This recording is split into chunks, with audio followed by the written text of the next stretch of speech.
கட்டளை தளபதி, இளைஞர்களின் எழுச்சி நாயகன், 2026 வேதாரணி சட்டமன்ற தொகுதியின் வெற்றி வேட்பாளர் அன்பு இளவல் இடமாவனம் கார்த்திக் இதோ உங்களோடு.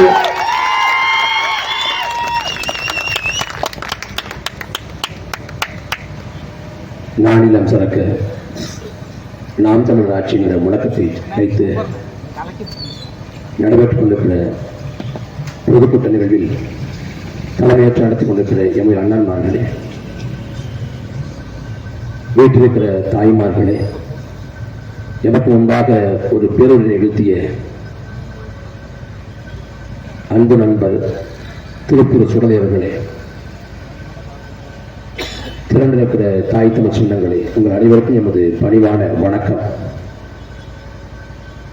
2000 ஆண்டுகளுக்கு முன்பாக உலகிற்கு பொதுமறை தந்த வள்ளுவ பெரும்பாட்டன் வானோக்கி வாழும் உலகெல்லாம் மன்னவன் கோல் நோக்கி வாழும் கொடி என்று போதிக்கிறான். உலகத்தில் வாழக்கூடிய உயிர்கள் யாவும் மழைக்காக ஏங்கி தவிப்பது போல குடிமக்கள் ஒரு நல்ல ஆட்சிக்காக ஏங்கி தவிப்பார்கள் என்கிறார். நாமும் அந்த நல்லாட்சி நாடியே ஒவ்வொரு 5 ஆண்டுக்கு ஒரு முறை நாம் வாக்கு செலுத்துகிறோம். சட்டமன்ற தேர்தலோ பார்லமெண்ட் தேர்தலோ நாம அந்த தேர்தல் நாள் அன்னைக்கு அதிகாலை எதிர்த்து போய் வாக்குச்சாவடி நோக்கி முன்னேறி அந்த தருணத்தில் ரட்டளைக்கும் உதயசூரியனுக்கோ குத்துறோம். நாம ஒரே ஒரு முறை குத்துறோம், அவன் 5 ஆண்டு கால வச்சு குத்து குத்துறான்.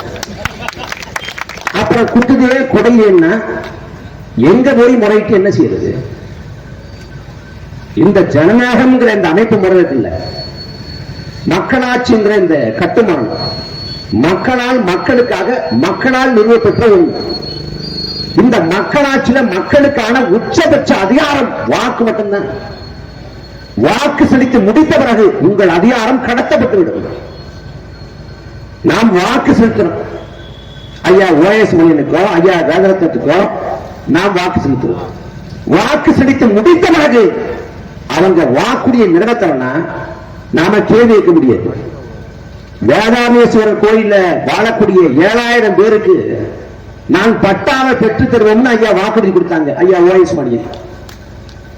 ஆனா வந்த பிறகு அதிகாரத்துக்கு வந்த பிறகு அமைச்சராக இருந்த போதும் கூட அவர் கண்டுகொள்ளல. வாக்குறுதி கொடுத்தீங்களே, நீங்க ஏன் நிறைவேற்றல அப்படின்னு ஐயா OS மணியோட சட்டையை பிடிச்சு கேட்க முடியாது. ஐயா OS மணியை வாக்குறுதி கொடுத்தாங்க, அந்த வாக்குறுதியை நிறைவேற்றல. ஆகவே அவர் தேர்தலில் போட்டி போட்டு வென்றது செல்லாது என்று வழக்கு கொடுத்து நீங்க திறந்த பெற முடியாது. நீங்க யோசிச்சு பாருங்க, இந்த அமைப்பு முறையில நாம் ஒருவரை தேர்ந்தெடுக்க முடியும். எடப்பாடி பழனிசாமியோ ஐயா ஸ்டாலினையோ நாம் தேர்ந்தெடுக்க முடியும். ஆனால் தேர்ந்தெடுக்கப்பட்ட பிறகு அவர்கள் எவ்வளவு மோசமான ஆட்சியை கொடுத்தாலும் அவர்களை திரும்ப பெற முடியாது. லட்சக்கணக்கான மக்கள் சாலை இறங்கி போராட்டம் செஞ்சு நான் ஸ்டாலினுக்கு தவறாக வாக்கு செலுத்தி விட்டேன், அந்த வாக்குகளை திரும்ப பெற விரும்புறேன் அப்படின்னு சொல்லிட்டு திரும்ப பெற முடியாது. கோடிக்கணக்கான மக்கள் போராட்டம் நடத்தி எடப்பாடி பழனிசாமிக்கு தவறாக வாக்கு செலுத்தி விட்டோம், அந்த வாக்குகளை நாங்கள் திரும்ப பெறோம்னு நாம திரும்ப பெற முடியாது. வாக்கு செலுத்தி முடித்தா 5 ஆண்டு காலத்துக்கு அவங்க நாம கடைகளில் போய் பொருளை வாங்குறோம். பொருள் வாங்குற சொல்றாங்க, இந்த பொருளுக்கு நான் கேரண்டிப்பேன், 3 மாத காலம் 6 மாத காலம் எந்த பிரச்சனை இல்லாம ஓடும். கடிகாரம் வாங்குறோமா 3 மாத காலம் சரியா இயங்க. அப்படி இயங்கலையா வந்து திரும்ப கூட நான் மாற்றி தர்றேன், நான் கேரண்டிங்க. பொருளை வாங்கினா கேரண்டி 3 மாச காலம் கேரண்டி, 6 மாச காலம் கேரண்டிங்கிற. அதுவும் பிரீத்திக்கு நான் கேரண்டிங்கிற. யாருன்னே தெரியல அந்த பிரீத்தி, அந்த பிரீத்திக்கு கேரண்டி சொல்ல ஆகிக்குது. ஆனா தெரிஞ்ச OS மணியனுக்கு கேரண்டி இருக்கா, ஐயா வேதத்துக்கு கேரண்டி இருக்கா? அவங்க சட்டமன்ற உறுப்பினராக அவங்க அமைச்சராக இருந்தாங்கன்னா அவங்க சரியா நிர்வகிப்பாங்க, கொடுத்த வாக்கை நிறைவேற்றுவாங்க, மக்களுக்காக தொண்டாற்றுவாங்க, மக்களுக்காக உழைப்பாங்க, கூப்பிட்ட குரலுக்கு ஓடோடி வருவாங்க. அப்படி எந்த சான்றாக இருக்கா, எந்த உறுதிப்பாடாக இருக்கா? நாம் வாங்குற பொருள் தரமா இல்லை. நீங்கள் எங்க போகலாம்? நுகர்வோர் நீதிமன்றம் போகலாம். நான் ஒரு 2 சக்கர வாங்கினேங்க, தரமா இல்லை, அப்ப இந்த பொருள் வந்து ஏமாத்திட்டாங்க, இந்த பொருளை கொடுத்து முறைகேடு பண்ணிட்டாங்க சொல்லிட்டு நீதிமன்றம், நுகர்வோர் நீதிமன்றம் போய் அதற்கான இழப்பீட்டை பெற்றுக் கொள்ள முடியும். ஒரு பொருள் தரமா இல்லையா? ஆனா திமுக ஆட்சியோ அதிமுக ஆட்சியோ தரங்கட்ட ஆட்சியா இருக்கு, தரமில்லாம இருக்கு. எந்த நீதிமன்றம் போக முடியாது. ஒரு முறை வாக்கு செலுத்தினா 5 ஆண்டு காலத்துக்கு அதுதான் உங்கள் தலை விதி. இந்த யதார்த்தம் புரிஞ்சுக்கணும். வாக்கு கேட்டு போனோம்னா, பரப்புரைக்கு போனோம்னா, நான் பாரம்பரிய அதிமுக. என்ன பாரம்பரிய அதிமுக? நான் பரம்பரை அதிமுக. நான் பரம்பரை அதிமுக. ஜெயலலிதாவோட உட்ப தொழில் சசிகலாவே இன்னைக்கு அதிமுக இல்ல. ஓபிஎஸ் இன்னைக்கு அதிமுக இல்ல. நீ பரம்பரையா குடும்பமா திமுக. கருணாநிதியோட மூத்த மகன் அழகிரி, அவர் திமுக இன்னைக்கு என்ன போது.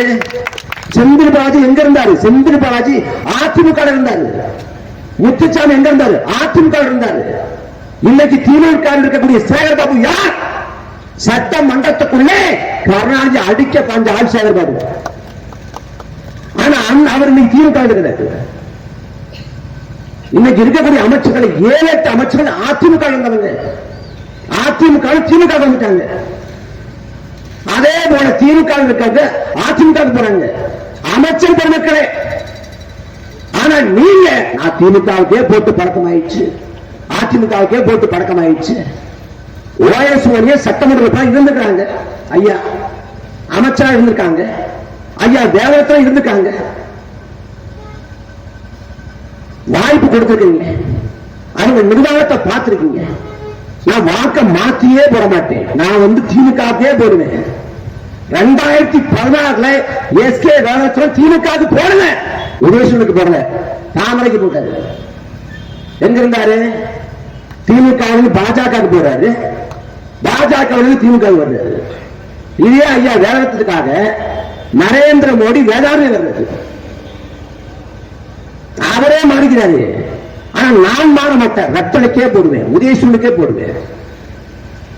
இந்த மனநிலை மாறாதவரை இது ஒன்று மாறாது. நாட்டோட நிலைமை என்ன? தேர்தலுக்கு 10 மாசம் இருக்கு, 8 மாசம் 10 மாசம் இருக்கு. இப்ப ஐயா எடப்பாடி மக்கள் நோக்கி வர்றாங்க, ஐயா ஸ்டாலின் மக்கள் நோக்கி வர்றாங்க. நாங்க தெண்டடிக்க கொடுத்து கூட்டத்துக்கு வாங்க அப்படின்னு கூப்பிட போனா பல பகுதிகளில் வீட்டிலே இல்ல. எங்கன்னு பார்த்தா உங்களோட ஸ்டாலினுக்கு போயிட்டாங்க.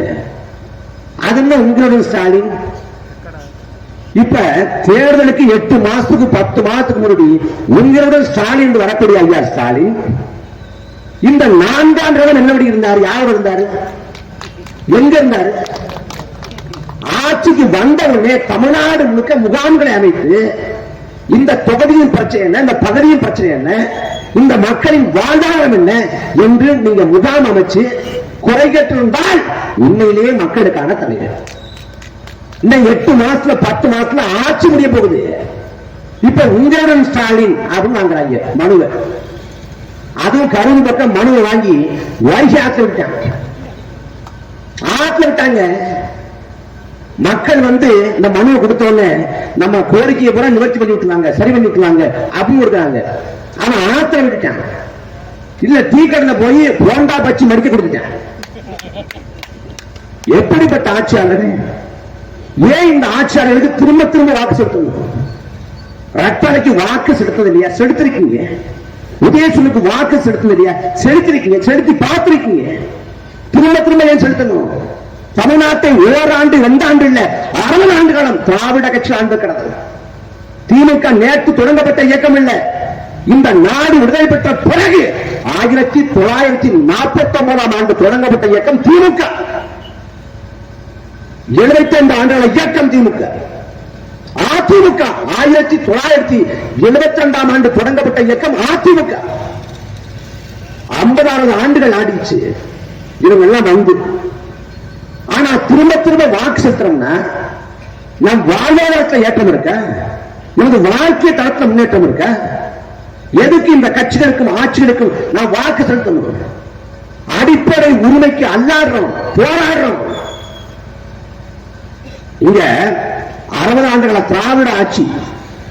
ஆனா யாரு கருணாநிதி ஆட்சி வேணுங்கல, யாரு ஜெயலலிதா ஆட்சி வேணும்னு கேட்கல, யாரு எம்ஜிஆர் ஆட்சி வேணும்னு கேட்கல. ஆனா எல்லாரும் சொல்றது காமராசர் போல நாட்டை ஒருத்தர் ஆண்டா சரியா இருக்குங்க. காமராசர் நாட்டை ஆண்டது 40 ஆண்டு இல்ல, 50 ஆண்டு இல்ல, வெறும் 9 ஆண்டு. வெறும் 9 ஆண்டு காலம் தான் இந்த நாட்டை ஆண்டார் பெருந்தலைவர் காமராசர். காமராசர் ஆட்சி நாம் வாழல, காமராசர் நாம் பார்க்கல. ஆனால் தலைமுறை கடந்து சந்ததி கடந்து எல்லோரும் சொல்றான் காமராசர் போல ஒருத்தர் நாட்டை ஆளுங்கிறார். ஏன்னா அந்த தலைவன் மக்களுக்கான ஆட்சியை கொடுத்த, எதை செஞ்சா வாக்குகளை பெறலாம், எதை செஞ்சா மக்கள்கிட்ட வாக்களை பறிக்கலாம் அப்படின்னு திட்டம் போட்டு வேலை செஞ்ச தலைவர் இல்லை. எதை செய்தால் இந்த மக்கள் வளருவார்கள், முன்னேறுவார்கள் என்று சிந்தித்து செயலாற்றிய தலைவர். 1000 ஆண்டுகால தமிழ் சமூகம், சோழ காலம், பாண்டியர் காலம், பிற்கால சோழர் காலம், பிற்கால காலம், சங்க காலம், சங்க மருவிய காலம்னு 1000 ஆண்டு காலம். இந்த 1000 ஆண்டு காலத்தில் கல்வியை நிறுவனப்படுத்தி எந்த ஒரு மன்னனும் தரல. 1000 ஆண்டு காலத்தில் தராத கல்வியை நிறுவனப்படுத்தி கொடுத்த தலைவன் நமது தாத்தன் காமராசர். அவர் ஆட்சி காலத்தில் எல்லா வளர்ச்சிக்கும் எந்த சொத்தும் இல்லாத மக்களுக்கு கல்வியே ஒரு சொத்தாகும். அந்த சொத்தை கொடுத்து விட்டால் வறுமை ஏழ்மை நீங்கி போகும் சொல்லிட்டு கல்வி புரட்டிய தலைவன் பிறந்தவர் காமராசர். அன்னச்சத்திரம் 1000 கட்டலும், ஆலயங்கள் 16 நாட்டலும், பின்வரும் தர்மங்கள் யாவும் பயன்பெற்று விளங்க செய்வது அங்கு ஒரு ஏழைக்கு எடுத்தறிவித்திருங்கிற. நீ 1000 அன்னச்சத்திரம் கட்டி பயனில்லை, 14000 கோயில் கட்டி பயனில்லை. ஒரு ஏழைக்கு எழுத்தறிவித்தல் தான் தலை சிறந்த தர்மம், புண்ணியம். அப்படி ஏழைக்கு எழுத்தறிவித்த தலைவன் பெருந்தலைவர் காமராசர். அவர் ஆட்சி காலத்தில் எல்லா வளர்ச்சியும், ஏன்னா மக்களை பத்தி மட்டுமே சிந்தித்தாரு. அவர்கிட்ட கேட்கிறாங்க, திருச்சி பக்கத்தில் ஒரு இடம் வேணும், பரந்த நிலப்பரப்பா இருக்கணும், நீர்வளம் இருக்கணும், அதே போல அருகாமையில் தொடர்பு நிலையம் இருக்கணும். அப்படி இடம் இருக்கான்னு கேட்கிறாங்க. திருச்சி பக்கத்தில் திருவெரும்பூர் அருகாமை இருக்குது, பாக்குறீங்க. அவர் பூகோளம் படிக்கல, ஆனா தமிழ்நாட்டோட பூகோளத்தை அறிஞ்சு வச்சிருந்தாரு. அவர் ஆட்சி காலத்தில் அணைகள் கட்டப்பட்டது, அவர் ஆட்சி காலத்தில் ஏரி குளங்கள் வெட்டப்பட்டது, அவர் ஆட்சி காலத்தில் வாய்க்கால்கள் பராமரிக்கப்பட்டது, அவர் ஆட்சி காலத்தில் எல்லா வளர்ச்சியும் எல்லா முன்னேற்றமும், கல்வியில மறுமலர்ச்சி, சாலை போட்டு உட்கட்டுமானத்தை உருவாக்கியது பெருந்தலைவர் காமராசர். அதே போல அவர் ஆட்சி காலத்தில் தான் எல்லா சீர்திருத்தங்களும் செய்யப்பட்டுச்சு. இன்னைக்கு திராவிட இயக்கங்கள், குறிப்பா திமுக நாங்க சமூக நீதியை நாங்க தான் பறைசாற்றுங்க, சமூக நீதிங்க. ஆனால் பெருந்தலைவர் காமராசர் சமூக நீதி என்று சுயத்தம்பட்டம் அடிக்கல. ஆனா சமூக நீதி அவர் களத்திலே செயல்படுத்தினார். அன்றைக்கு கோயிலுக்குள்ள ஒடுக்கப்பட்ட ஆதி தொல்குடி மக்கள் போக முடியாத நிலைமை. காமராசர் என்ன பண்ணாரு? காமராசரை அமைச்சரிலே அறநிலைத்துறை அமைச்சராக பார்த்தா ரட்டமலை சீனிவாசன் பேரன் பரமேஸ்வரன் எந்த கோயிலுக்குள்ளே ஒடுக்கப்பட்ட ஆதி தொல்குடி மக்கள் போக முடியாதுங்கிற நிலைமை இருந்ததோ அதே கோயிலுக்குள்ள ஒடுக்கப்பட்ட ஆதி தொல்குடி மகனை அறநிலைத்துறை அமைச்சாக்கி அழகு பார்த்து உள்ளே போக வழி ஏற்படுத்தினார். மாலை போட்டு பரிவட்டம் கட்டி வரவேற்றாங்க, சாத்தியப்படுத்தினார். என்ன அந்த தலைவனுக்கு நோக்கம் இருந்தது. இந்த நிலம் குறித்து மண் குறித்து ஒரு பெரும் கனவு இருந்தது. காமராசர் முதலமைச்சர் இருக்கிறப்ப மக்கள் தோற்கடிக்கல. முதலமைச்சர் பதவி விட்டு இறங்கிய காமராசர், தன் தோல்வியை கொண்டாடிய காமராசர் 67 சட்டமன்ற தேர்தல், சட்டமன்ற பொது தேர்தல் காமராசர் தோத்து போயிடுது. வீட்டு வாசல தொண்டர்கள் எல்லாம் கூடி கூடி அழுகுறாங்க, ஒப்பாரி வைக்கிறாங்க, பொதுமக்கள் கண்ணீர் வடிக்கிறாங்க. காமராசர் புன்முறுவல் போட்டுக் கொண்டு வெளில வருது. காமராசரை பார்த்து கேட்கிறாங்க, இவ்வளவு பெரிய சோகத்திலையும் கொடுமையிலையும் எப்படியா சிரிக்க முடியுங்கிறாங்க. அது காமராசர் சொன்ன பதில், நாட்டை ஆண்ட என்னை எந்தவித பின்புலம் இல்லாத ஒரு சாதாரண மகன் மாணவர் சங்கத்தின் தலைவன் சீனிவாசன் தோற்கடிக்க முடியும்னா நான் தோற்றிருக்கலாம், ஆனால் ஜனநாயகம் வெற்றி பெற்று விட்டது என்று சொல்லி தன் தோழியை ஜனநாயகத்தின் வெற்றி என்று வகித்தவர் பெருந்தலைவர் காமராசர். அன்றைக்கு இருந்த ஜனநாயகம் இன்றைக்கு இருக்கிறதா? தேர்தலில் யார் வேணாலும் தோற்கலாங்க. காமராசர் தோற்றிருக்காரு, கக்கன் தோற்றிருக்காரு, நல்லக்கன் தோற்றிருக்காரு, ஜீவானந்த் தோற்றிருக்காரு, பெரும் பெரும் அறிஞர்களும் தலைவர் பெருமக்களும் தோற்றிருக்காங்க. ஆனால் யார் வேண்டுமானாலும் தோற்கலாம், ஜனநாயகம் தோற்கக்கூடாது. ஆனால் இங்க ஜனநாயகம் தோற்கடிக்கப்பட்டுக் கொண்டிருக்கிறது. ரெண்டு பேரும் திராவிட கட்சிகள் திமுக அதிமுக இவங்க என்றைக்காவது வாக்குக்கு காசு கொடுக்காம ஒரு தேர்தல் எதிர்கொண்டா ஒரு சட்டமன்ற தொகுதிக்கு அதிகபட்சமாக ஒரு வேட்பாளர் செலவு செய்யலாம்ங்கிற தொகை 40 லட்சம் இதான் உச்ச வரம்பு. இந்த 40 லட்சத்துக்கு உட்பட்டுதான் தொகுதி முழுக்க பரப்புரை செய்யணும், பொதுக்கூட்டம் நடத்தணும், திருமண கூட்டம் நடத்தணும், மக்கள்கிட்ட துண்டறிக்கை கொடுக்கணும், வாகன பரப்புரை செய்யணும். எல்லாம் 40 லட்சத்துக்கு உட்பட்டுதான். இந்த 40 லட்சத்தை தாண்டா அது முறைகேடு, அது ஊழல், அது மோசடி. ஆனா ரெண்டு பேரும் திராவிட கட்சிகள் வாக்கு காசாடுறாங்க. ஒரு தொகுதிக்கு 20 கோடி வரைக்கும் கொட்டி இறக்கிறார். இந்த 40 லட்சத்துக்கு உட்பட்டுதான் வேதத்தில் செலவு பண்ணாரா ஐயா? இந்த 40 லட்சத்துக்கு உட்பட்டுதான் OS மணி செலவு பண்ணாரா? பல கோடிகளை கொட்டி இறைத்தார்கள். ஒரு சட்டமன்ற உறுப்பினர்னா தொகுதி மேம்பாட்டு நிதி ஆண்டு ஒன்றுக்கு 3 கோடி, 5 ஆண்டு காலத்துக்கு மொத்தமா கணக்கு பண்ணி பார்த்தா 15 கோடி தான். ஒரு தொகுதியோட ஒரு சட்டமன்ற உறுப்பினர் மேம்பாட்டு நிதியே 5 ஆண்டுக்கு சேர்த்து 15 கோடி தான். ஆனா OS மணியனோ வேகத்திரமோ 20 கோடியை தொகுதி முழுமைக்கும் கொட்டி வைத்து வெற்றி பெறாங்க. எதுக்கு? 15 கோடிக்கு நலத்திட்டம் செய்யறதுக்கு, சாலை போடுறதுக்கு, பெருவிளக்கு அமைக்கிறதுக்கு, பள்ளிக்கூடம் கட்டுறதுக்கு, ஏரி குளங்களை பராமரிக்கிறதுக்கு 20 கோடியை கொட்டி வைக்க வேண்டிய அவசியம் என்ன? ஏனென்றால் தேர்தல் என்பது மக்களுக்கு சேவையாற்றுகிற களமா இல்லை, மாறாக அது வியாபாரமாக வர்த்தகமாக மாறி போனது. காமராசர் நேர்மையோடு வாழ்ந்தார், நேர்மையான ஆட்சியை கொடுத்தார், எல்லோருக்கும் தெரியும். அவர் நேர்மைக்கு காரணம் நேர்மையானவை தன் பக்கத்தில் வச்சிருந்தார். என் மூக்கை குறிபார்த்து அண்டன் காக்க சொன்னா அதுக்கு என்ன அர்த்தம்? அண்டம் என்றால் உலகம், காக்க என்றால் காப்பது, உலகத்தை காப்பது என்று சொன்னேன். அந்த மாதிரி ஆளுங்க அது இங்க ஒன்று பேசுவாங்க, அங்க ஒன்று பேசுவாங்க. தமிழ்நாட்டில் பாசிச பாஜக ஒழிய இது தமிழ்நாட்டில். டெல்லிக்கு போனோடனே இதே திமுக சொல்லுது பாஜக எங்கள் இனிமையான எதிரிகள். எதிரி எப்ப இனிமையா இருப்பாங்க? நண்பன் இனிமையா இருக்கலாம், காதலி இனிமையா இருக்கலாம், மனைவி இனிமையா இருக்கலாம், எதிரி எப்படி இனிமையா இருப்பான்? இந்த பம்பருக்கே சம்பந்தம்னு படம், அந்த படத்துல செல்வன்ட்ட கமலஹாசன் எழுதுவாரு, நீங்க எனக்கு ரொம்ப வேண்டப்பட்ட விரோதிங்கிறதுனால சொல்றோம். வேண்டப்பட்ட விரோதிகள் வித்தியாசமா சொல்றாங்க. அந்த மாதிரி ஸ்வீட் எனிமிஸாம். நீங்க என்ன பண்ணாங்க? 2019 செங்கல் தூக்கிட்டாரு. இந்த விஜய் தொலைக்காட்சியில் மதுரை முத்துன்னு ஒருத்தர் இருப்பாரு. அவர் வந்து பண்ணக்கூடிய நகைச்சுவைக்கு ஆங்கிலத்துல ப்ராப்பர்ட்டி கம்பெனி ஒரு மான் பொம்மை இருக்கும், தூக்கி வீசுவாரு, சன்னு போச்சுல தான் சல்மான் பாரு, அந்த மாதிரி நகைச்சுவை இருந்தாரு. அந்த மாதிரி அந்த ப்ராப்பர்ட்டி காமெடி பண்றது கிளம்பினார். 2019 உதயநிதி ஒரு செங்கல் எடுத்துட்டாங்க. எடுத்துக்கிட்டு மதுரைக்குள்ளே எய்ம்ஸ் மருத்துவமனை பாஜக கொண்டு வரவில்லை. அந்த எய்ம்ஸ் மருத்துவமனை எங்க இருக்கிறது தெரிகிறதா? இதோ இருக்கிறது. சரிங்க, இது 2019 இந்த புளிப்பு காமெடி. 2019 21 மறுபடியும் அதே இந்த பழைய தங்கத்துல மாதிரி அதே தூக்கிட்டு மறுபடியும் 21 திமுக வென்றுது. தேர்தல் என்ன சொன்னாங்க? எய்ம்ஸ் மருத்துவமனை கொண்டு வரல, நீட்டை கொண்டு வந்துருச்சு, அந்த பாஜகவை புறக்கணிங்க, நரேந்திர மோடியை நாட்டுக்குள்ள விடாதீங்க. கோடாக் மோடி சொன்னது திமுக 2019 2021. ஆனா 21 திமுக வென்று அதிகாரத்தில் அமர்ந்த பிறகு அன்றைக்கு திமுக நாடாளுமன்ற குழு தலைவராக இருந்த ஐயா TR பாலு டெல்லிக்கு போனார்.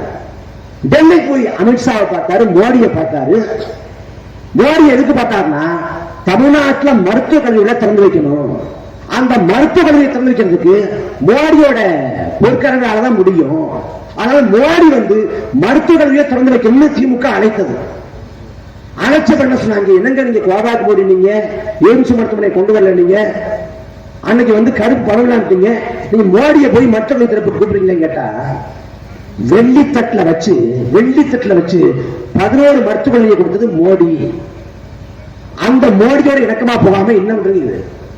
தமிழ்நாட்டில் கோபாக் மோடி, டெல்லிக்கு போனா வெல்கம் மோடி. தமிழ்நாட்டில் பாசிச பாஜக உடைய டெல்லியில ஸ்வீட் எனிமீஸ். இதான் திமுகவோட முகம், திமுகவோட வேடம். நீ கணிக்கவே முடியாது இந்த பக்கம் போங்க. பாம்பு கூட அப்படி வளர்ந்து இருந்து போறப்ப ஒரு பக்கம் போகணும்னு கணிச்சிட முடியும். ஆனா இந்த விஷ பாம்புகளை கணிக்கவே முடியாது. இடதுகை பக்கம் லெப்ட்ல கையை காட்டுவான், ரைட்ல இண்டிகேட்டர் போடுவான், ஸ்ட்ரைட்டா போயிடுவான். ஆனா பேச்சு பாருங்க, உலகமாக யோக்கியமதி பேசுறது. நாங்கள் அந்த கோட்பாட்டை செயல்படுத்துறோம், இந்த கோட்பாட்டை செயல்படுத்துறோம். எந்த கோட்பாடு இருக்கு? நாங்க பெரியாரில் ஆட்சி எடுக்கிறோம். இன்னும் பெரியாரில் ஆட்சி எடுக்கிற இங்க இருக்கக்கூடிய பெரியாரியவாதிகள், பெரியாரிஸ்டுகள் மட்டும் திமுக எதிரான நிலைப்பாட்டை எடுத்து போராட தொடங்கினால் பெரியார் சிலையை திமுகவே உடைப்பான். உடைச்சிருக்காங்க. 2009ஆம் ஆண்டு கொளத்தூர்மணி கு ராமகிருஷ்ணனும் அன்றைக்கு திமுக எதிராக பரப்புரை செஞ்ச போது கொளத்தூர்மணி கு ராமகிருஷ்ணன் மீது உள்ள கோபத்தில் பெரியார் சிலையை உடைத்தது திமுக. பெரியார் சிலையை உடைத்த திமுக மீது வழக்கு போடாது, பாதிக்கப்பட்ட பெரியார் சிலை மீது வழக்கு போட்டது அன்றைக்கு இருந்த கருணாநிதி. எல்லாம் தேசங்க. பெரியார பாதுகாப்பு சட்டத்தின் கீழே ஏன் கைது பண்ணல என்று கேட்டவர் இதே கருணாநிதி. பெரியாருங்கிறது அண்ணாங்கிறது எல்லாம் பண்ணுவாங்க. திராவிட மாடலோட முன்னோடி ராமர்னு ஒருத்தர் பேசுறாரு. பாஜகவின் முழக்கம் தான் இதெல்லாமே. பாஜக என்ன பண்ணுவான்? எந்த ஊர்ல எது செல்வாக்கப்படுதோ அதை எடுத்துக்கலாம். தமிழ்நாட்டில் பிள்ளையார பேசினான், தமிழ்நாட்டில் பிள்ளையார பேசினான். ஆனா பிள்ளையாருக்கு தமிழ்நாட்டில் மார்க்கெட் இல்லைன்னு பிள்ளையார முழு எடுத்துக்கிட்டான். வெற்றிவேல் வீரவேல் தமிழ்நாட்டில் வெற்றிவேல் வீரவேல் சொல்லக்கூடிய பாஜக அருகாமல கேரளா சொல்லுவானா? சொல்ல மாட்டான். அங்க சாமியே சமைப்பார். அங்க சாமியே சமைப்பார் சொல்லக்கூடிய பாஜக ஆண்டாள் சொல்லுவானா? அங்க ஏழுகுண்ட வானா வெங்கட்ரமணா கோவிந்தா கோவிந்தா. அங்க ஏழுகுண்ட வானாங்கிறவன் மகாராஷ்டிரா சொல்லுவானா? கனவுதாதா மோரியா. அங்க கனவுதாதா மோரியாங்கிறவன் ஒடிசாவை சொல்லுவானா? அங்க ஜெய் ஜெகநாத். அங்க ஜெய் ஜெகநாத்ங்கிறவன் உத்தர சொல்லுவானா? அங்க ஜெய் ஸ்ரீராம். அங்க ஜெய் ஸ்ரீராம்ங்கிறவன் மேற்கொள்ள சொல்லுவானா? அங்க ஜெய் காளி ஓங்காளி. எந்த ஊருக்கு போனா என்ன மாதிரி கூப்பிடுங்கிறதுல பாஜக தெளிவா இருக்கான். அவன் 2024 பார்லிமெண்ட் தேர்தலின் போது ராமரை பேசினான். ராம கோயில் திறப்பை சொல்லி வாக்கு கேட்டான். ஆனால் ராம கோயில் இருக்கக்கூடிய அயோத்தியை உள்ளடக்கிய பைசாபாத் பார்லிமெண்ட் தொகுதியிலே பாஜக தோற்று போய் சமாஜ்வாடி வெற்றி பெற்றது. அதற்கு பிறகு அவன் முன்வைத்த ஜெய் ஸ்ரீராம்ங்கிற முழக்கத்தை கைவிட்டு அவன் ஜெய் ஜெகநாத்னு ஒரு சாலம் பண்ணான். பாஜக ராமரை கைவிட்ட பிறகு திராவிட மாடலின் முன்னோடி ராமர்னு திமுக சேர்ந்த அமைச்சர் பேசுறாங்க. அத திமுக தலைமை கண்டிக்கிறதுக்கு இல்ல. ஆனா எல்லாம் பேசுறது நாங்க அப்படிப்பட்ட ஆட்சி நடத்துவோம், இப்படிப்பட்ட ஆட்சி நடத்துவோம். நாங்க ஒடுக்கப்பட்ட மக்களுக்கு திமுக தான் கடைசி இருப்புதான். எங்களை விட்டு அவங்களுக்கு நாதி இல்லைங்க. என்ன ஒடுக்கப்பட்ட தாழ்த்தப்பட்ட மக்களுக்கு நீ என்ன புடுங்க, நீ என்ன கிழிச்ச? உன் ஆட்சி காலத்தான வேங்க வெயில குடும்பம் நடந்துச்சு. மனிதர்கள் குடிக்கக்கூடிய குடியை தொட்டில மலத்தை கலக்கிறாங்க. வேங்க வெயில மலத்தை கலந்துட்டாங்க. அங்க பிள்ளைகள் தண்ணியை பருகி கொண்டிருக்கு. திடீர்னு பார்த்தா வாந்தி வருது, வயிற்றுப்போக்கு வருது. என்னன்னு மருத்துவத்தை கூட்டி போறாங்க. இந்த தண்ணியில ஏதோ பிரச்சனை, தண்ணியை பாருங்கிறாங்க. தண்ணியை போய் அந்த கொட்டி மலை ஏறி பார்த்தா உள்ள மனித கழிவு மலம் மிதக்குது. பார்த்த மாத்திரத்தை அந்த மக்களுக்கு பேரதிர்ச்சி, உறைஞ்சு போறாங்க. ஐயோ, மலம் கலந்து தண்ணியவா தனிக்கு குடிச்சோம்னு அது செய்தி வெளியான தமிழ்நாடே அதிர்ச்சி ஆகுது. 20ஆம் நூற்றாண்டுல நவீன தொழில்நுட்பங்கள் வளர்ந்த இந்த காலகட்டத்தில் இவ்வளவு பெரிய கொடுமையா, இவ்வளவு பெரிய வன்கொடுமையான்னு சாதி வரியோடு திட்டமிட்டு மனித கழிவை கலந்துக்கான்னு தெரிய வருது. அதுல அந்த மக்கள் என்ன சொல்றாங்க?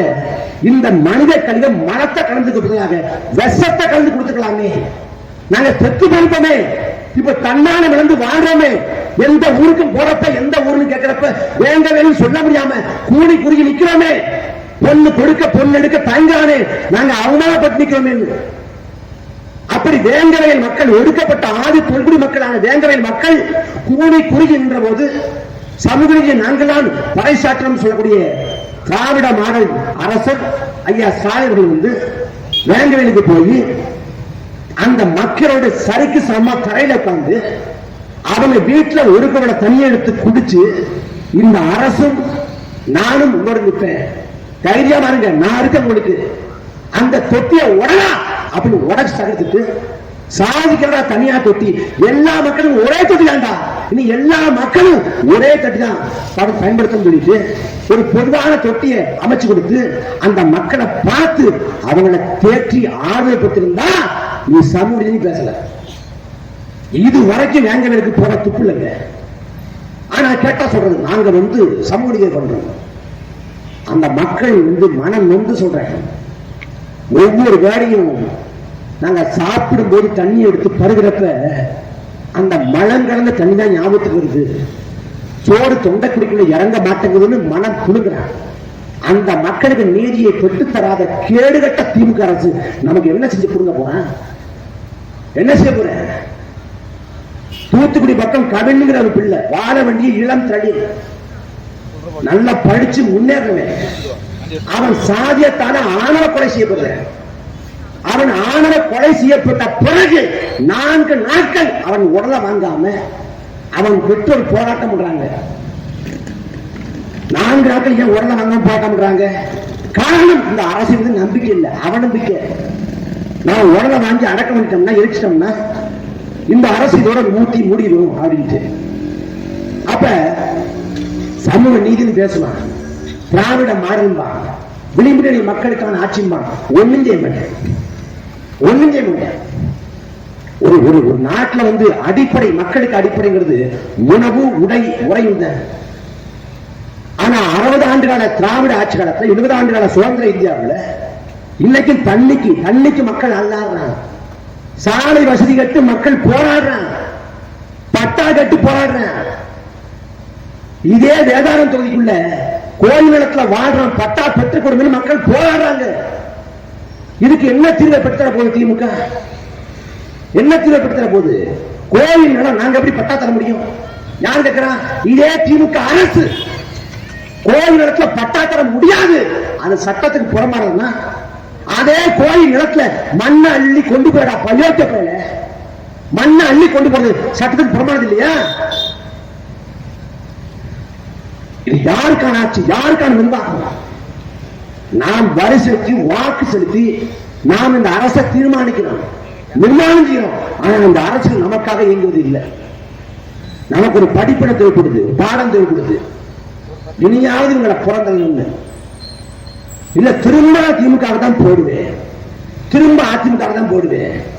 போட்டீங்கன்னா வேதாலயத்தில் இருக்கிற ஆதிப்பாட்டன் சிவன் கோயில போய் வழிபட்டாலும் சரி, பகத்தில் இருக்கக்கூடிய பைரவநாத சுவாமி கோயில போய் வழிபட்டாலும் சரி, மாவனுக்கு போட்டாலும் சரி, இல்ல சிக்கல் சிங்காரவன கோயில போய் நெய்வேத்தியம் பண்ணாலும் சரி, எங்க போய் என்ன இது பண்ணாலும் நீ திமுகவுக்கும் அதிமுகவும் ஓட்ட போற வரைக்கும் எந்த கொடுமையும் அகலாது, எந்த திரும்ப கிடைக்காது.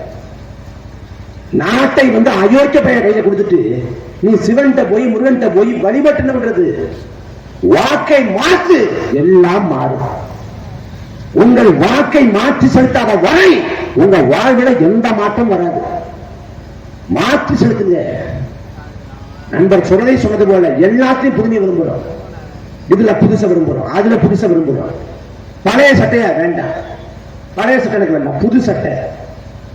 ஒரு கடைக்கு போறோம், புதுசா டிசைன் வந்திருக்கா, எல்லாத்தையும் புதுமை விரும்புறோம். அலைபேசியில புதிய அலைபேசி என்ன, புதுசா என்ன அப்டேட் ஆகிருக்கு, எல்லாத்தையும் புதுமை விரும்புகிற நீங்கள் அறுத பழசான நமத்து போன திமுகவும் அதிமுகவும் ஏன் கட்டிட்டு அழுவீங்க? விட்டோளிங்க.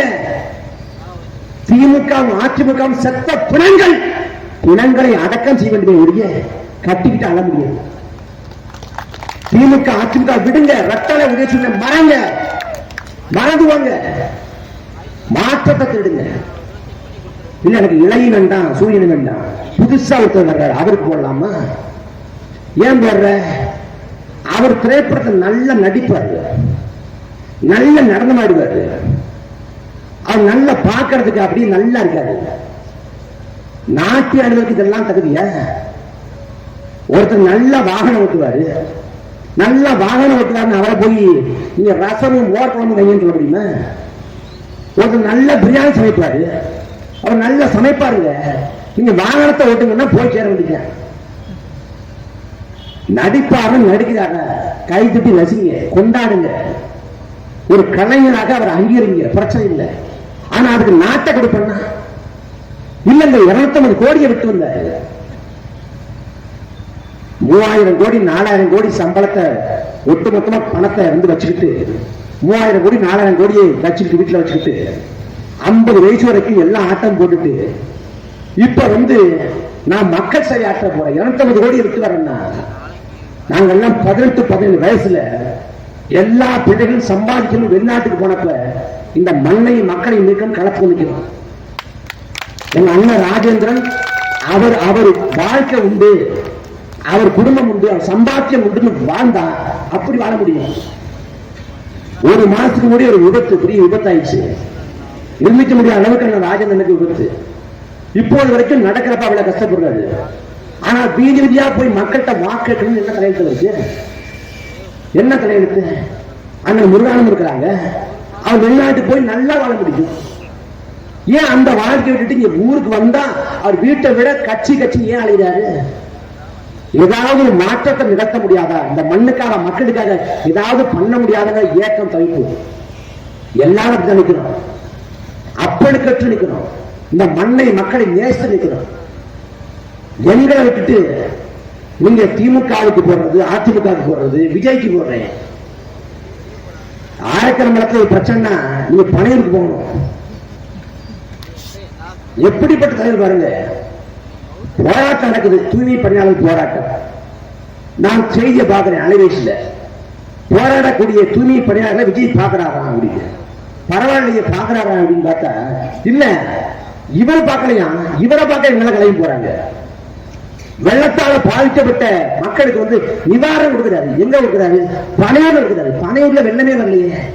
இல்ல, வெள்ளத்தால பாதிக்கப்பட்டவங்களை வாகனத்தை வச்சு அள்ளிக்கிட்டு வந்து இங்க கொடுக்கிறாரு. ஏங்க அந்த படுகொலைக்கு ஒரு பேசல? ஏன் வந்து ஆளுங்க சொல்லல? பணத்தை எடுத்து சொன்னாங்க, வீட்டுல மறுத்தாங்கிறதால வீட்டுல படுத்துக்க. எவ்வளவு கேள்வி விட்டு பாருங்க. என் அன்பு சொந்தங்களே, எல்லா கேளையும் அலைபேசி இருக்குது, ஆண்ட்ராய்டு அலைபேசி. உங்க அலைபேசியில பாலம் கல்யாணஸ்வரம் தெரியும் பாருங்க, பாலம் கல்யாணஸ்வரம். அவரு நூலகம் இருந்தாரு, நூலகத்துல பணிபுரிஞ்சாரு 35 ஆண்டு காலம். கல்யாணம் பண்ணிக்கல, நூலகரா பணிபுரிஞ்சாரு. பணிபுரிஞ்ச காலத்துல தான் சம்பாதிச்ச காசு பணம், அந்த பணி ஓய்வு பெற்ற பிறகு கிடைச்ச ஓய்வூதியம் எல்லாத்தையும் மக்கள் சிலைக்கு அள்ளி கொடுத்தாரு. யாரு? பாலம் கல்யாணஸ்வரம்.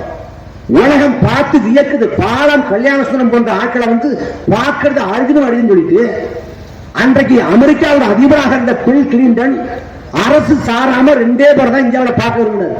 ஒன்னு அப்துல் கலாம், இன்னொன்னு வந்து ஐயா பாலம் கல்யாணஸ்வரம். நடிகர் ரஜினிகாந்த் வந்து பாலம் கல்யாணஸ்வரத்தை என்னோட தந்தையான தத்துக்கிறேன். அமெரிக்காவில் ஐயா பாலம் கல்யாணஸ்வரத்தை பாராட்டி இந்த 1000 ஆண்டு காலத்துல சிறந்த மனிதர், மேன் ஆஃப் த மில்லினியம் என்று சொல்லிட்டு 30 கோடி தர்றாங்க. 30 கோடியை, அந்த 30 கோடியை உலகம் முழுக்க வாழக்கூடிய மக்கள் சபைக்கு பயன்படுத்துகின்ற அடுத்த நொடி திரும்ப கொடுத்து உலகத்தையே வியக்க வைத்தார் ஐயா பாலம் கல்யாணஸ்வரம். அந்த பாலம் கல்யாணஸ்வரம் யாரும் தெரியுமா? சென்னை புத்தக கட்சிக்கு வாங்க, ஓரமா ஒரு கதை வெட்டியை கட்டிக்கிட்டு ஒரு வயசான முதியோர் நாற்காலி போட்டு வந்துருப்பாரு. அவர் சம்பாதிச்ச பணத்தை மக்கள் கொடுத்தாரு. திருமணம் பண்ணிக்கல, மக்களுக்காக உழைச்சாரு. தனக்கு கொடுத்த பரிசு தொகையும் கொடுத்தாரு. ஆனா ஒரு இடத்துல கூட நான் கோடிகளை விட்டுட்டு வந்தேன்னு சொல்லல, ஒரு இடத்துல சொல்லல. நல்ல கண்ணுங்கிற மாமனிதன் 100 ஆண்டுகளா வாழ்ந்து கொண்டிருக்க நம்மோடு அடிமை இந்தியாவில் வெள்ளக்காரனை எடுத்து போரிட்டாரு, சண்டை போட்டாரு. வெள்ளக்காரன் கைது பண்ணி தலைகளா கட்டி தொங்க விட்டு மீசையை புடுங்கினா சுருட்டை வச்சு போச்சுக்கணும். ஐயா நல்ல கண்ணுங்க 7 ஆண்டு காலம் 8 ஆண்டு காலம் சிறையில கிடந்து வாழ்ந்தாரு. இன்னைக்கு சிறைன்னா பெரிய விஷயம் இல்ல. நான் சிறைக்கு போனேன், நண்பர் சுடலை சொன்னாரு. இன்னைக்கு சிறைக்குள்ள வந்து கழிப்பறை வசதி இருக்குது. இன்னைக்கு சிறைக்குள்ள வந்து அங்க சாப்பாடு காசு கொடுத்து ஏதோ வாயில வைக்கிற சாப்பாட்டை சாப்பிட்டுக்க முடியும். இன்னைக்கு சிறைக்குள்ள வந்து புத்தகம் படிப்பதற்கான வாய்ப்பு இருக்கு. இன்னைக்கு சிறைக்குள்ள வந்து கேரம் போர்டு இருக்கு, செஸ் போர்டு இருக்கு. குறைந்தபட்சம் பொழுதை போக்குவதற்கான வாய்ப்பு இருக்கு இன்னைக்கு சிறைக்குள்ள. ஆனா ஐயா நல்லக்கண்ண சிறைக்கு போன காலத்துல சிறைக்குள்ள கழிப்பறை இல்ல. சிறைக்குள்ள கழிப்பறை கிடையாது. ஒரே ஒரு தட்டு மாதிரி இருக்கும். மலம் கழிக்கணும்னா, சிறுநீர் கழிக்கணும்னா அதிலே கழிக்கணும். கழிச்சுட்டு அங்கே இருக்கும் ஒரு சட்டி மாதிரி. விடிய விடிய நாற்றம் இருக்கும், தூங்க முடியாது. அது அங்க இருந்தா அங்கேதான் சாப்பிடணும். கற்பனை பண்ணி பார்க்க முடியாது, கற்பனை பண்ணி பார்க்க முடியாது. சிறைக்குள்ள வந்து அன்னைக்கெல்லாம் வேலை பார்க்கணும், கொடுமைப்படுத்துவாங்க. அந்த காலத்துல அப்படிப்பட்ட அரும்பெரும் தியாகங்கள் புரிஞ்சவர் நல்லக்கண்ணு. அவர் தேர்தலை போட்டி போடுறார் 2 முறை 3 முறை. போட்டி போடுறப்ப மக்கள் தோற்கடித்தாங்க. இந்த மக்களுக்காக நம்ம வெள்ளக்காரத்தை வந்து அவ்வளவு சித்திரவதைகள் அனுபவிச்சோம், சிறைக்கு போனோம், வெம்பாடுபட்டோம், வாழ்க்கை இழந்தோம். எந்த மக்களுக்காக பாடுபட்டமோ அந்த மக்கள் நமக்கு ஓட்டு போடலான்னு மக்கள் மீது கோபம் கொள்ளல. சரி, நமக்கு தேர்தல் பாதை ஒத்துழைப்பு கொள்ளிட்டு தேர்தலை புறந்தள்ளி விட்டு மக்கள் செவில காலத்தை கடத்தினர். 80வது பிறந்தநாள் வருதா இல்லையா நல்லக்கண்ணுக்கு? அவர் சார்ந்திருக்கக்கூடிய கட்சி 1 கோடி பணத்தை திரட்டி, ஐயா மீதம் இருக்க காலத்துல இந்த 1 கோடி ரூபாய் பணத்தை வச்சுங்கன்னு கொடுக்குறாங்க. இந்த 1 கோடி பணத்தை வச்சு என்ன பண்ண போறேன், இதையும் மக்கள் சிறைக்கே வச்சுங்கன்னு திரும்ப கொடுத்தாங்க. அந்த நல்லக்கண் எங்காவது உடச்சிருக்கார 1 கோடி ரூபாய் பணத்தை நான் கொடுத்தேன்னு மக்களுக்காக உழைத்த மாசற்ற தலைவர் மக்கள். நல்லக்கண் ஐயா தன்னோட பேச்சுக்கு வந்து காது குத்துறாரு. காது குத்துறப்ப எவ்வளவு பெரிய ஏழையா இருந்தாலும், வறுமையில ஏழ்மையில உணர்ந்தாலும் நாம தங்கத்தை வச்சுதான் காது குத்துவோம். ஆனா கவரிங்களை காது குத்துறாரு ஐயா நல்லக்கண்ணு தன் பேத்திக்கு. கடைசி வரைக்கும் நேர்மை, உண்மை, வாய்மை, அதை தாண்டி ஒண்ணு இல்லை. அந்த நல்லக்கண்ணை வீழ்ச்சி வர்றாரா உனக்கு யாரும் தெரியாது. நல்லக்கண்ணு யாரும் தெரியாது, தியாகம் தெரியாது, அவர் செஞ்ச அரும்புரை ஈகம் தெரியாது.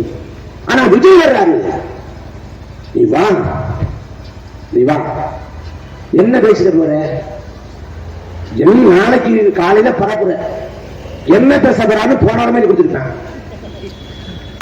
அது இப்படி எல்லாம் பார்க்க முடியாதுங்க. படத்துல, திரைப்படத்துல நண்பர் சொன்னது போல படத்துல சீன் பேப்பர் ஒன்று இருக்கும். ஏன்னா நீங்க இப்படி சொல்றீங்க, அதுக்கு அவங்க எப்படி சொல்றாங்க, நீங்க இந்த மாதிரி ரியாக்ட் பண்றீங்க, உடனே அவங்க அதை சொல்றாங்க, ஓ அப்படியா நான் நல்லா உருவாங்கி நடிக்கிறேன் பாரு அப்படின்ட்டு. அந்த மாதிரி விஜய்க்கு சீன் பேப்பர் கொடுத்துட்டாங்க. மதுரை மாநாட்டுல என்ன சொல்லணும், மதுரை கிழக்கு, மதுரை மேற்கு, மதுரை மத்தி, மதுரை தெற்கு, மதுரை வடக்கு, உசிலம்பட்டி, திருப்பரங்குன்றம், மேலூர், இதெல்லாம் தொகுதிகள். இந்த தொகுதியை சொல்லி எல்லா ஊரையும் நானே போட்டி போடுறத அழைச்சு ஓட்டு கொடுங்க சொல்லணும். மதுரை கிழக்கு விஜய், மதுரை தெற்கு விஜய், அப்படியே இந்த பக்கமாக மக்களை பார்த்து கை காட்டவும். இந்த இடத்துல நீங்கள் கொஞ்சம் ஆவேசமாக பேசணும். இதெல்லாம் கொடுமை இல்லையாங்க? அதாவது மக்கள் பிரச்சனை மனசுல இல்ல, மூளையில் இல்ல, நாட்டுல என்ன நடக்குன்னு தெரியல. இவர் வந்து தமிழ்நாட்டோட முதலமைச்சரானா தமிழ்நாடு என்ன கந்தர்வ குலமா மாறும். நான் எதுவுமே சொல்லலைங்க, ஒன்னே ஒண்ணு கற்பனை பண்ணுங்க, ஒரு ஓட்டு பொண்ணு என்ன வந்தாலும் ஓட்டு போடுங்க. தமிழ்நாட்டோட நிதித்துறை அமைச்சராக புசியான, தமிழ்நாட்டோட கல்வித்துறை அமைச்சர் ஆலோசனை, நீதித்துறைக்கு பட்ஜெட் போடுறப்ப 82,000 கோடிக்கு முடிஞ்சு ஆலோசனை. தமிழே தடுமாற்றம், தமிழோட தகராறு இருக்கு. விளங்குமா? ஒரு கட்சியில யாரோ ஒருத்தர் வந்து உண்மையா முட்டாப்பில இருக்காங்க, மேல இருந்து கீழே வச்சு ஒரே மாதிரி இருக்காங்க.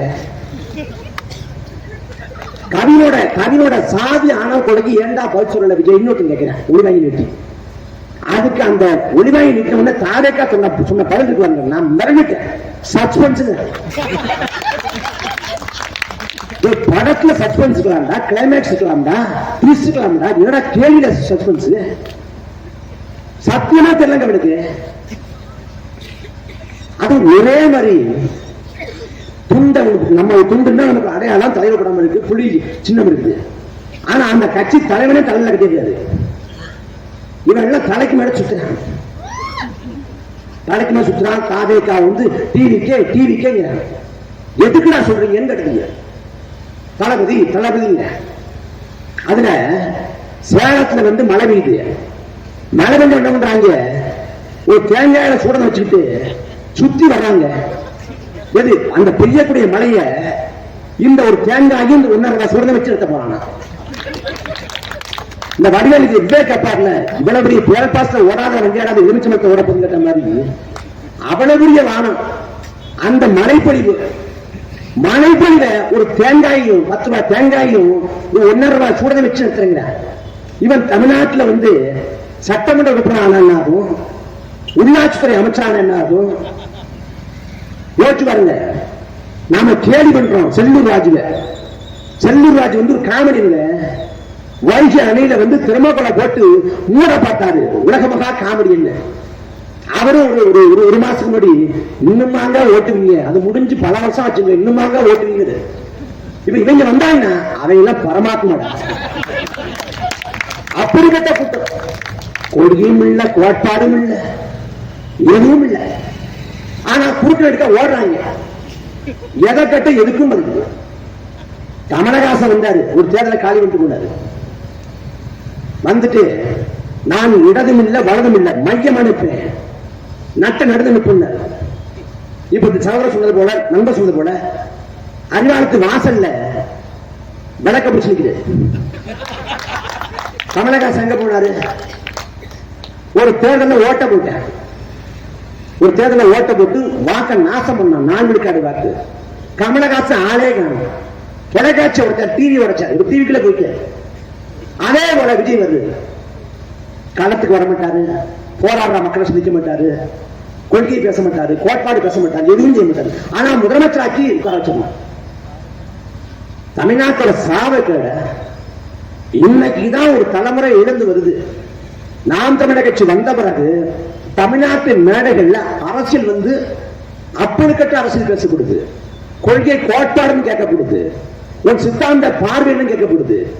இளைய தலைமுறை பிள்ளைகளை அரசியல்படுத்தி நான் கொண்டு வரணும். இப்பதான் இப்ப திடீர்னு வந்து எல்லாரும் பைத்தியக்கார மாதிரி ஒரு கட்சி கொண்டு இந்த கட்சி என்ன பண்றது?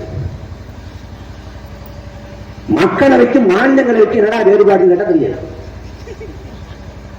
வகுப்பாரி பிரயத்தம்னா என்ன அப்படின்னா தெரியாது. கட்சியின் கோட்பாடு என்ன? மத சார்பற்ற சமூக நீங்க சமூக நீதியில் எப்படி மதம் சார்ந்து வரும்? மத சார்பு மத சார்பு சமூக நீதியில் எப்படி வரும்? கேட்ட 5 வரும் கொள்கையை வழிகாட்டி அதுல இங்க 67 77 ஆண்டு திரும்ப போகுது, வரலாறு திரும்ப போகுதுன்னு சொல்றீங்க. அந்த 67 தாங்க உங்க தலைவர், உங்க கொள்கை தலைவர் காமராசர் தோற்றுப்படாதுன்னு கேட்டா அந்த காமராசர் தோல்விக்கு பழிவாங்கவே நாங்க வந்திருக்கோம். 67 தோத்து போன காமராசரை பழிவாங்க 2005 வர்றாங்க. அது என்ன சொல்றான்? மதுரைக்கு போய் பிரகாஷ்ராஜ அடிச்சு போட்டு தனலட்சுமி மீட்டது போல திமுக அடிச்சு போட்டுட்டு தமிழ்நாட்டை மீட்பார் தலைவருங்க. ஐயோ, நம்ம திமுகவோட வெளியமா சண்டை போடுவோம், அதிமுக மோதுவோம், பாஜக மோதுவோம், காங்கிரஸ் மோதுவோம். ஆனா இவங்களோட மோதுறப்ப மன உடச்சா இருக்கு. அவருக்கு ஒன்னும் புரியவே மாட்டேங்குது, ஒன்னும் தெரியவே மாட்டேங்குது. கார்ல் மார்க்ஸ் தெரியுமான்னு கேட்டா இந்த தளபதி விட நல்ல டான்ஸ் ஆட வாங்கிக்கிறேன். இப்படிப்பட்ட கொடுமை பிறந்தலனும் நாம எதிரிகளை துரோகிகளை களத்துல வீழ்த்துவோம். இந்த காடிகளை போடிகளை களத்துக்கு முன்பாக வீழ்த்துவோம். அவன் 26 தொட மாட்டான், அதுக்கு முடியும் அடிச்சு இந்த போலித்தனத்தை மக்கள் மத்தியில் அமல்படுத்தணும். மதுரையில பேசுவாரு, ஆனா முல்லை பெரியார் குறித்து பேச மாட்டாரு. ஏன் பேச மாட்டாரு? முல்லை பெரியார் குறித்து பேசினா கேரளாவில் மானமுள்ள மலையாளி ஜனநாயகம் படத்தை ஓட வர மாட்டான். அதனால முல்லை பெரியார் குறித்து பேச மாட்டார். நாளைக்கு திருச்சியில பேச போறேன், நான் எழுதி வச்சுருங்க. நீங்க நான் சொல்றேன், காவிரி சிட்டை குறித்து பேச மாட்டேன். காவிரியில வந்து கர்நாடகா தண்ணி தரவிட்டால் தாவேக்கா போராடும் சொல்ல வாப்போம். சொல்லு, காவிரியில தண்ணி தராவிட்டால் தாவேக்கா போராடும். சித்தராமையார டி கே சுகுமார கண்டிச்சாங்க, போராட்டம் பண்ணுவோம். திருச்சியில பேசுவாப்பா, ஒருபோதும் பேச மாட்டேன். இப்படிப்பட்ட கூட்டமும் இருக்கு. தமிழ் தேசிய புலிகளுக்கும் திராவிட நரிகளுக்கு இடையே சண்டை. குறுக்கு நெடுக்குமா அணில்களும் ஓடிக்கொண்டிருக்கு. அணில் வேட்டையாடுவது புலிகளின் பழக்கம் இல்லை. அதெல்லாம் புறடிகளை கட்டி போக வரமாங்க. அன்பு சொந்தங்களே, கடைசி வாய்ப்பு, காலம் கடைசியாக ஒரு முறை வாய்ப்பை நமக்கு நல்கி இருக்கிறது. காமராசர் வந்து பொற்கால ஆட்சியை கொடுத்தார்னா அந்த ஆட்சி குறித்து காமராசர் குறித்து கவியரசர் கண்ணதாசன் வந்து எளிமையா விளக்கினார். காலத்தின் கடைசி கருணையினர், காலம் ஒரு முறை கடைசியாக கருணையிட்டு இருக்கிறார். அதே போல வரலாற்றின் கடைசி வாய்ப்பு நாம் தமிழர் கட்சி. இந்த இடத்திலே நாம் வீழ்ந்தோம் என்றால் இந்த இனம் வாழ்ந்ததற்கான தடமில்லாது அழித்தொழிக்கப்பட்டோம். நாம் தமிழர் கட்சி வெல்லவில்லை என்றால் பிரபாகரனை பயங்கரவாதி என்றுவான், வீரப்பட தீவிரவாதி என்றுவான், தமிழ்ல காட்டு மாடி என்றுவான். வரலாற்றை மாற்றி எழுத வேண்டும் என்றால் ஒரே வாய்ப்பு, நாம் தமிழர் கட்சியும் ஒரு வாக்கு. இந்த வாக்கை செலுத்தாத வரை இந்த இனத்துக்கு முடிவில்லை. உங்கள் பிள்ளைகள் நிற்கணும். ஐயா OS மணியன், ஐயா வேதரத்னம், SK வேதரத்னம், இவங்கெல்லாம் இதே வேதாரம் தொகுதியில சட்டமன்ற உறுப்பினர் இருக்காங்க. ஐயா OS மணியன் அமைச்சராக இருக்காங்க. அவங்களோட ஆட்சி என்ன, நிர்வாகம் என்ன, மக்களுக்காக எப்படி இயங்குவாங்க பார்த்திருக்கீங்க. ஒரே ஒரு முறை உங்கள் பிள்ளைகளுக்கு வாய்ப்பு கொடுங்க, ஒரே ஒரு முறை. மறுபடியும் அவங்களுக்கு ஓட்ட போட்டு இந்த நிலத்தை, இந்த மண்ணை நாசம் பண்ணிடாதீங்க. நாங்க 1 மணி நேரம் 1.5 மணி நேரம் பேசுறோம், நானும் சொல்றதையும் பேசுறோம். நாங்க இங்க பேசுற பேச்சு காற்றோடு கரைஞ்சு போவோம். நல்லா பேசுறாங்கப்பா நாம் தமிழர் கட்சி அவங்க போற. ஆனா இந்த பேச்சு நாங்க 1 மணி நேரம் 1.5 மணி நேரம் பேசுறதுக்கு பதிலா சட்டமன்றத்தில் 1.5 நிமிஷம் பேசினா அது சார்ந்த துறை சார்ந்த அமைச்சர் பயிற்சித்தான் ஆகணும், எழுச்சி பதில் சொல்லணும். அப்ப நாங்க இதை பண்ணுவோம் பண்ண மாட்டோம் இப்படி இருக்குங்கிறத அவங்க தெளிவுபடுத்தான் ஆகணும். அதை குறிப்பிட ஏறும், என்னைக்கு பார்த்தாலும் வரலாற்றுல இருக்கும். அப்ப வாய்ப்பு, தமிழனுக்கான குரல், தமிழ்நாடு சட்டமன்றத்தை ஒழிக்க உங்கள் வாக்குகளை விவசாய சின்னத்தை தாருங்கள். நீங்க நாட்டுக்காக உழைக்க சிறைக்கு போக வேண்டாம், செக்கிருக்க வேண்டாம், வரி வர வேண்டாம், உங்கள் சொத்துக்களை இழக்க வேண்டாம், தியாகங்கள் பல புரிய வேண்டாம். ஒரே ஒரு வாக்கு இந்த நாட்டுக்காக, மண்ணுக்காக, மக்களுக்காக தாருங்க. எங்களை விட இந்த மண்ணை, மக்களை, இந்த நிலத்தை யார் பிறந்து கொண்டு நேசிக்க போற? எங்களை பிறந்ததை விட்டு என்ன செய்ய போறீங்க? மக்களை நம்பி நாங்கள் களத்தில் அத்தனை பிரச்சனைக்கும் போராடணும். காவிரி சிக்கல், முல்லை பெரியாறு, பாலாறு, கச்சத்தீவு, மேத்தேனு, கைத்தவரப்படு, 8 வழிச்சாலை, உயிர்மொழி தக்கப்புறம், அணுகுல, அணுக்கடி மையம், எல்லா பிரச்சனைக்குமா போராடணும்.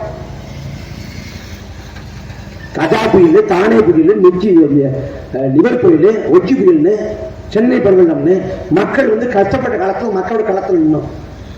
நாங்க களத்தில் இன்னும் மக்களுக்காக நிரூபிச்சிருக்கோம்.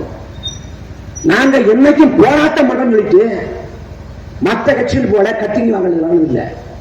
நாங்க போனா கடைசி வரைக்கும் நிற்போம்னு எதிரிக்கு கூட தெரியும். சமரசம் என்ற ஒன்றை கடைசி வரைக்கும் செய்யாத பிள்ளைங்க நாங்க செத்து விடுவோமே ஒழிய ஒருபோதும் சமரம் செய்ய மாட்டோம். எங்களை ஆதரிங்க, அங்கீகரிங்க, ஒரு மாற்றத்திற்கான கதவை தரங்க. இதே வேதாரண்யத்தில் நாட்டு விடுதலைக்காக ராஜாஜி உப்பு சத்தியாகிரகம் நடத்தினாரு அப்படின்னு படிக்கணும். இன்னும் உப்பு சத்தியாகிரகம் நடத்த வேண்டிய சத்தியத்தை மன்னிக்கிற பிள்ளைகளுக்கு ஆதரிச்சு அங்கீகரிச்சு வாக்க செலுத்துங்க, வாக்க செலுத்துங்க, ஆதரவை பெருக்குங்க. அரசு தயவு செஞ்சு பேசுங்க. தேடி கடைக்கு போறீங்களா அரசியல் பேசுங்க. முடிவெற்ற கடைக்கு போறீங்களா அரசியல் பேசுங்க. உணவகத்துக்கு போறீங்களா அரசியல் பேசுங்க. நண்பர்களோட, மனைவியோட, காதலியோட அரசியல் பேசுங்க. அலசி தீருங்க, பகுப்பாய்வு பண்ணுங்க, சீர்தூக்கி பாருங்க. இவ்வளவு பேசுறானே இவனுக்கு என்ன தகுதி இருக்குது, இவனோட பின்பலம் என்ன, ஆராய்ச்சி பண்ணுங்க. வேகரத்தம் என்ன பண்ணாரு, அவன் செயல்பாடு என்ன, ஐயா OS மணி எங்க சொத்தை வாங்கி போட்டிருக்காரு, அலசி ஆராய்ங்க. நான் என்ன பண்றேன், பின்பலம் என்ன, அலசி ஆராய்ங்க. அலசி ஆராய்ஞ்ச பிறகு காய்த்தல் உகர்த்தல் இல்லாது உங்கள் மனசாட்சி யாருக்கு பாடம் பண்ணுதோ அவங்களுக்கு போடுங்க. நீங்கள் மனசாட்சி படையினாலே எங்களுக்கு தான் போடணும். இந்த மக்களை நம்பி நாங்கள் களத்தில் நின்னோம். மக்கள் எங்களை புறந்தளித்தாங்க, எங்களை உதாசீனப்படுத்திட்டாங்க. நாங்கள் மக்களை நம்பி நின்ற போது ஜனநாயக துரோகம் விளைவிக்கப்பட்டிருக்கிறது. மக்களுடைய ஏமாற்றி இருக்கலாம், மக்கள் எங்களை புறந்தளிக்கலாம். ஆனால் எந்த நாளும் நாங்கள் மக்களை புறந்தளிப்பதில்லை. கடைசி வரை மக்கள் இருந்து கொண்டிருக்கிறோம். அண்ணன் ராஜேந்திரன் இதே வேதாரண்யம் சட்டமன்ற தொகுதியில 2016 போட்டி போட்டாங்க, மக்கள் தோற்கடித்தார்கள். 2018ஆம் ஆண்டு கஜா புயல் வந்தது. இதே காவிரி படுகை வேதாரண்யம் பகுதி அழிவின் விளிம்பின்றது. அந்த காலத்தை என்ன தோற்கடிச்ச மக்கள் தான் வீட்டுல படுக்கல. ஓடாடி போய் எந்த மக்கள் புறக்கணித்தார்களோ, எந்த மக்களை உதாசீனப்படுத்தார்களோ அந்த மக்களுக்கு உதவி பண்ணார் அண்ணன் ராஜேந்திரன். எங்களை தோற்கடித்த மக்களுக்கே நாங்கள் சேவையாற்றம் கொண்டாடுறோம்னா எங்களை வெள்ள வச்சு பாருங்க நாங்க என்ன பண்றோம். அதுக்கு தான் இந்த தேர்தல். 10 மாத காலம் இருக்கு. 10 மாத காலம் எல்லாத்தையும் அழைச்சிட்டு இருங்க. எங்களை நோக்கி கேள்வி எழுப்புங்க. நீங்க ஏன் இந்த நிலைப்பாடு எடுத்தீங்க? ஏன் எங்களை எடுக்கிறீங்க? ஏன் எங்களை விமர்சிக்கிறீங்க? கேள்வி எழுப்புங்க. நாங்க பதில் சொல்றோம். உங்கள் சந்தேகங்களை போக்குறோம். நீங்க கண்மூடித்தனமாக எங்களை ஏற்க வேண்டாம். உங்க சந்தேகத்தை எங்கள் மீது பொருத்தி நாங்க சொல்ற பதில வச்சு விடாதுங்க. எதையுமே கேட்க மாட்டேன். ராத்திரி கூட கச்சேரி கட்ட மாதிரி நல்லா பேசினாங்க, பொழுது போச்சு அப்படின்ட்டு நீங்க கடந்து போயிட்டு மறுபடியும் திமுக மறுபடியும் அதிமுக போனீங்கன்னா எங்களுக்கு நாங்க முடிவெடுத்துட்டோம். நாங்கள் வெற்றியோ தோல்வியோ மக்களும் நிற்பதில்லை. தீப விடுதலைக்காக போராடிய புரட்சியாளர் செய்வரா சொல்றாரு, நான் மக்களுக்காக சமரசமற்று போராடுவேன். இந்த போராட்டத்திலே நான் வென்றுவிட்டால் மக்களோடு மக்களாக மகிழ்வேன். ஒரு வேளை நான் வீழ்த்தப்பட்டால் கொல்லப்பட்டால் வரலாற்று வாழ்வேன். அதே போல மக்களுக்காக சமரசமற்று இயங்குறோம், போராடுறோம், வழக்குகளை வாங்குறோம், பேச்சுகளை வாங்குறோம், சிறைக்கு போகிறோம், கஷ்டப்படுறோம், பொருளாதாரத்தில் இழக்கிறோம், வாழ்க்கையை தூக்கி போடுறோம். எங்களை தோற்கடிச்சாலும் இந்த காலத்தில் கடைசி வரைக்கும் செத்துப்போம். ஒருவேளை ஒரு கற்பனைக்கு வச்சுக்கோமே, ஒருவேளை ஒரு கற்பனைக்கு நாம் தமிழர் கட்சி வெல்லாது போனால் அந்த நிலத்திலே எங்கள் தலைவன் பிரபாகரன் கடைசி வரை மண்ணுக்காக மக்களுக்காக நின்றது போல தமிழ்நாட்டிலே ஒரு கூட்டம் இந்த மண்ணுக்காக மக்களுக்காக நின்றது. அந்த தலைவன் பிரபாகரன் போலவே சமரசம் இல்லாத மண்ணுக்காக மக்களுக்காக வாழ்ந்து மறைந்தார்கள் வரலாற்று பதிவு வரும். நாங்கள் வாழ்ந்தாலும் வீழ்ந்தாலும் வரலாறு, நாங்கள் தோற்கடிக்கப்பட்டாலும் வரலாறு. ஆனால் நீங்கள் கஷ்டப்பட்டா நாளைக்கு கண்ணீர் வடிச்சா உங்களோட சேர்த்து நாங்க அழுகத்தான் முடிய நாங்கள் புலம்பத்தான் முடிய அதிகாரம் வராத வரைக்கும் எதுவும் பண்ண முடியாது. அந்த அதிகாரம் கைவரப்பெற வேண்டும் என்றால் வாய்ப்பு ஒன்னே ஒண்ணு, வாக்கு. அந்த வாக்கை எங்களுக்கு தாருங்கள். 2026 சட்டமன்ற தேர்தலில் நாம் தமிழர் கட்சி தனிச்சு போட்டி போடுது. தனிச்சு போட்டி நம்ம போறப்ப பாக்குறப்ப நீங்க யாரோடு கூட்டணி வச்சுக்கலாமே, தனிச்சு நிக்கிறீங்களா? என்ன, நாங்க கட்சிகளை நம்பி நிக்கல, மக்களை நம்பி நிக்கிறோம். ஏன்னா 2016 நாங்க முதல் முறையா போட்டிக்கு வர்றோம். அப்ப களம் எங்களுக்கு தெரியாது. நாங்க மக்களுக்காக போராடி மக்கள் எங்களை ஆதரிப்பாங்க, அங்கீகரிப்பாங்க, எங்களை அதிகாரத்துறை நகர்த்துவாங்கன்னு நம்பி மக்களோட அந்த தேர்தலை கட்டி நிற்கிறோம். ஆனா நாம் தமிழர் கட்சி 2016 தமிழ்நாடு முழுக்க ஒட்டுமொத்தமா சேர்த்து கூட 1 விழுக்காடு வாக்களை தான் பெறுது. அண்ணன் ராஜேந்திரன் இங்க போட்டிட்டாங்க, அளப்புரிய உழைப்ப போட்டாங்க, பரப்ப செஞ்சாங்க, கருத்தை வச்சாங்க, எல்லாரும் செஞ்சாங்க. ஆனா 214 தொகுதியிலையும் இவங்களை தோற்கடிச்சாங்க மக்கள். கடலூர்ல போட்டிட்டாங்க சீமான் அவர்கள் 5ஆவது இடத்துக்கு தள்ளப்பட்டாங்க. அப்ப நாம் தமிழர் கட்சி முன்வைத்த தமிழ் தேசியம் தோற்று போனது. தமிழ் தேசியம் தேர்தலுக்கு ஒருபோதும் ஒத்து வராது. அவங்க மறுபடியும் இயக்க பாதைக்கு போயிட வேண்டியதுதான். தமிழ் தேசியவாதிகள் வரலாற்றுல என்னைக்கும் தேர்தல் பதிலை சோபிச்சது இல்லை. அவ்வளவுதான் நாம் தமிழர் கட்சி, அவ்வளவுதான் முடிந்து போனது என்று 2016 கணக்கு போட்டாங்க. 2016 1 விழுக்காடு வாக்களை பெற்ற கட்சி 2025 இன்னைக்கு பார்க்கிறப்ப 8 விழுக்காடு வாக்களை பெற்று உச்சாணி கொண்டு நிற்குது. இந்திய பெருநிலத்திலேயே தோற்று போன கட்சி வளர்ந்து கொண்டிருக்கிறது என்றால் நாம் தமிழர் கட்சி மட்டும்தான். வேற கட்சியில கரைஞ்சு போவான், இல்ல திமுகவோட அதிமுகவோட ஒதுங்கி போயிடுவான். ஆனால் நாங்கள் திரும்ப திரும்ப களத்தில் நிற்கிறோம். அதன் விளைவு இன்னைக்கு திமுக கூட்டணி இருக்குது, அதிமுக கூட்டணி இருக்குது. திமுக கூட்டணியில் எந்த கட்சிக்கும் 8 விழுக்காடு வாக்கு இல்ல. இந்திய கம்யூனிஸ்ட், மார்க்சிஸ்ட் கம்யூனிஸ்ட் கட்சி, மதிமுக, விடுதலை சிறுத்தை யாருக்கும் 8 விழுக்காடு வாக்கு இல்ல. அந்த பக்கம் அதிமுக கூட்டணி இல்ல. இன்னைக்கு பாமக இருக்குது, பாமக, புதிய தமிழகம், எந்த கட்சிக்கும் 8 விழுக்காடு வாக்கு இல்லை, பாஜக உட்பட. நாம் தமிழர் கட்சி 8 விழுக்காடு வாக்குல கொண்டது.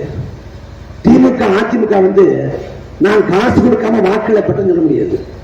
ஆனால் நாங்கள் சத்தியம் சொல்லுவோம், நாம் தமிழக கட்சி பெற்ற 36 லட்சம் வாக்குல ஒரே ஒரு வாக்கு கூட காசு கொடுத்து பெறப்பட்டதில்லை.